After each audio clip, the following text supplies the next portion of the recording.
Hello दोस्तों, आप सभी को मेरा नमस्कार। आज हम बात करेंगे आईपीआर के बारे में।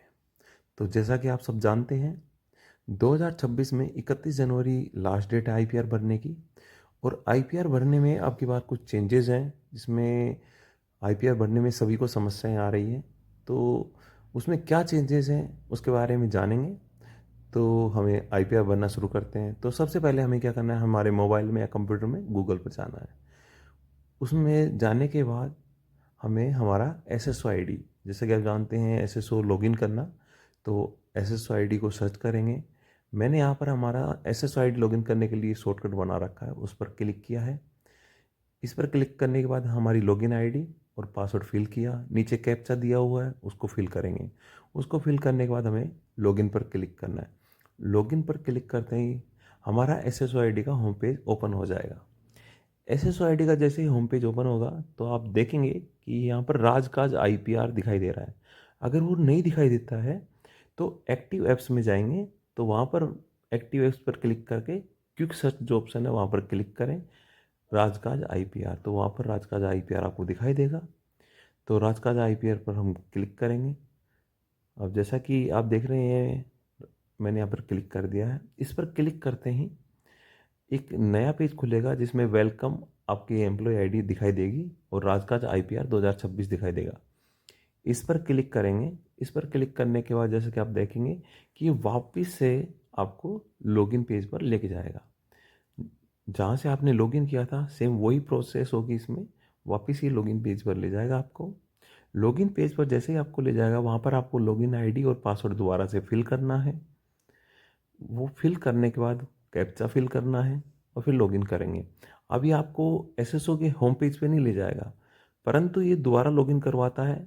ये 2 स्टेप में लॉगिन होता है, उसके बाद ही हम आईपीआर को फिल कर सकते हैं।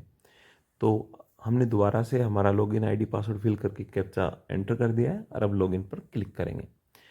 अब जैसे ही मैंने लॉगिन पर क्लिक किया, अब ये जो आईपीआर फिल करने वाला जो पेज है राजकाज का, उसमें इंसर्ट करेगा। जैसा कि आप देख रहे हैं कनेक्टिंग कर रहा है राजकाज 2.0। तो इस पर क्लिक किया, अब ये हमारा दिखा रहा है।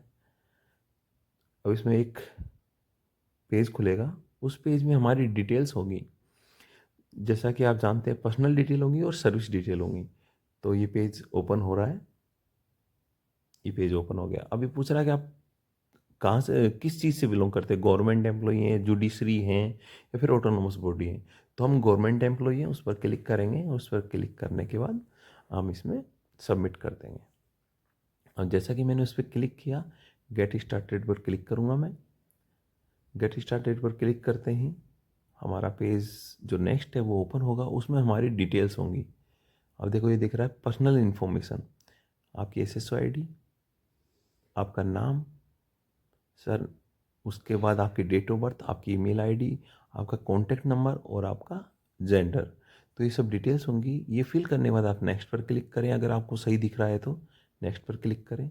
ये क्लिक करने के बाद आप ज्वाइनिंग टाइप रिक्रूटमेंट है, डेजिग्नेशन कैटेगरी आपको सर्विस डेजिग्नेशन ही रखना है, उसमें चेंज नहीं करना है। अब पेरेंट डिपार्टमेंट ऑफिस, अब जैसा कि आप जानते हैं गवर्नमेंट ऑफ राजस्थान ही रहेगा हमारा, या फिर डिपार्टमेंट ऑफ पर्सनल। तो ये गवर्नमेंट ऑफ राजस्थान हमें हमारे जो टीचिंग स्टाफ होता है या फिर कोई और मिनिस्ट्रियल स्टाफ के अलावा उसके लिए डिपार्टमेंट गवर्नमेंट ऑफ राजस्थान आएगा, और जो मिनिस्ट्रियल स्टाफ है उसके लिए डिपार्टमेंट ऑफ पर्सनल आएगा। फिर उसके बाद सर्विस रूल्स नेम। अब सर्विस रूल्स नेम है हमें हमारे यहाँ पे मिनिस्ट्रियल के अलग होते हैं। तो Rajasthan subordinate office ministerial service, इसको अपन स्क्रॉल करके सर्च कर लेंगे। वो सर्च करने के बाद हमें सर्विस क्लासिफिकेशन इसमें बाय डिफ़ॉल्ट आ जाएगा। फिर आपका जो पद है आप वो पद यहाँ पर फिल कीजिए डेजिग्नेशन का, उस पद को फिल करेंगे। एम्प्लॉय टाइप आ जाएगा आपका, एम्प्लॉय टर्म भी आ जाएगा, उसका ज्वाइनिंग डेट भी यहाँ पे दिखाई देगी। अगर आपको गलत लगती है तो उसको आप चेंज कर लें, अगर सही है तो आगे बढ़ें। उसमें फिर आगे बढ़ने का क्या है, जैसा कि आप देख रहे हैं कि current posting office, current posting office आपको सर्च करनी होगी। करंट पोस्टिंग ऑफिस, जैसा कि आप यहाँ पे इसमें सर्च का बटन देख रहे हैं तो उस पर क्लिक करेंगे। आप सर्च के बटन पर क्लिक करेंगे तो इसमें देख रहे हैं आप गवर्नमेंट ऑफ राजस्थान सेलेक्ट करना है। अब ऑर्गेनाइजेशन, ऑर्गेनाइजेशन हमारी क्या है, स्कूल एजुकेशन डिपार्टमेंट, इस पर क्लिक करेंगे। इस पर क्लिक करने के बाद हमें ऑफिस सर्च करनी है। तो इसमें आप अलवर, जैसे मैंने हमारे डिस्ट्रिक्ट का नाम अलवर फिल किया है, तो उसमें हम हमारा डिस्ट्रिक्ट में हमारा जो ऑफिस है, स्कूल है या ऑफिस है, उसको सर्च करेंगे। तो सर्च करते हैं अलवर में जितने भी ऑफिस स्कूल दिखाई देते हैं वो सब शो हो जाएंगे उसमें। उसके बाद ये जो रिकॉर्ड पर पेज आ रहा है उसको हैंडल कर दीजिए, जैसे देखने में आपको कोई प्रॉब्लम ना हो। अब यहाँ पे कोई, अब डिस्ट्रिक्ट का नाम आ रहा है, यहाँ पर आपके जो ऑफिस का स्कूल का सबका नाम आ रहा है। तो ऐसे आप अपना ऑफिस सर्च कर लीजिए। आपकी बेसिक पे फिल करो। उसके बाद में बेसिक पे फिल करने के बाद में आपको अपना डीडीओ कोड, जहाँ से आपकी सैलरी उठ रही है, वो डीडीओ कोड फिल करें। उसके बाद जैसा आप नीचे देखेंगे आपके एम्प्लॉय आईडी जो अपॉइंटमेंट डिटेल्स है वो शो होगी। तो डेट ऑफ फर्स्ट अपॉइंटमेंट या डेट ऑफ रिटायरमेंट, ये सभी आपको दिखाई दे रहा है। इसके बाद आपको क्या करना है, अपने पेज को ये डिटेल्स भरने के बाद सबमिट करना है। यहाँ से डिटेल्स सबमिट करेंगे, उसके बाद आपका जो आईपीआर भरने का जो पेज है वो शो हो जाएगा। अब हमें यहाँ पर हम जो हमारा आईपीआर भरने का, जो पहले हम आईपीआर भरते थे उसके अनुसार आईपीआर का पेज शो हो गया है। तो हमें क्या करना है, हमें यहाँ पे ऐड प्रॉपर्टी करना। ऐड प्रॉपर्टी पर क्लिक करते हैं। प्रॉपर्टी टाइप क्या करेंगे, जो हमने कुछ खरीदी है, हमें ज़्यादातर हम रहने के पर्पज़ से प्रॉपर्टी खरीदते हैं, तो प्रॉपर्टी टाइप रेजिडेंशियल हो जाएगा। हमने खरीदा क्या, प्लॉट या लैंड खरीदा ही है, ज़मीन खरीदी है, या फिर हमने कोई छोटा मोटा प्लॉट लिया है, उसको सेलेक्ट करेंगे। उसके बाद एड्रेस लोकेशन, जैसा कि हमने जो प्लॉट या कुछ लिया है तो उसकी लोकेशन अर्बन है या रूरल है, तो उसको सेलेक्ट करेंगे। उसको सेलेक्ट करने के बाद एड्रेस भरना पड़ेगा, जो हमारा जो परचेजिंग, जहाँ पर हमने जिस चीज़ को परचेज किया है किसी कॉलोनी में, उसका एड्रेस फिल कर दें। ये जिसमें स्टार लगा हुआ है ये कंपलसरी है, उसको तो हमें फिल करना ही होगा। तो यहाँ पर जो भी आपका एड्रेस लगता है उसको फिल करें। फिल करने के बाद पिन कोड, जिस एरिया का आपने ज़मीन खरीदा उसका पिन कोड फिल करेंगे। जैसा कि आप देख रहे हैं, मैंने अभी, आप मेरे यहाँ का एरिया है उसको मैंने फिल कर दिया डिटेल्स। अब मैंने पिन कोड फिल कर दिया। उसके बाद हमें कंट्री सेलेक्ट करना है। कंट्री सेलेक्ट करेंगे। कंट्री सेलेक्ट करते हमारे स्टेट का नाम दिखाई देगा कि कौन सी स्टेट से आप बिलोंग करते हैं। स्टेट का नाम सेलेक्ट कर लिया।